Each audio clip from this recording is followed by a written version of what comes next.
శ్రీపురం స్వర్ణ దేవాలయం శ్రీ నారాయణి అమ్మ స్వయంగా వ్యాఖ్యించి మనందరి దర్శన భాగ్యం కోసం ఏర్పాటు చేసినటువంటి రజత గోమాతకు విశేష పూజ నిర్వహించవలసిందిగా అర్చక బృందాన్ని కోరుతున్నాం.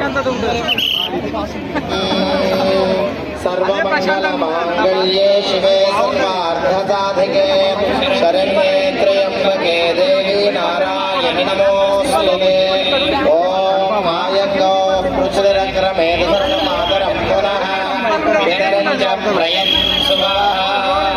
ॐ गवामङ्गे च तिष्ठन्ति भुवनानि चतुर्दश यस्मात् तस्मात् शिवं मे स्यादशान्ति प्रयच्छ मे।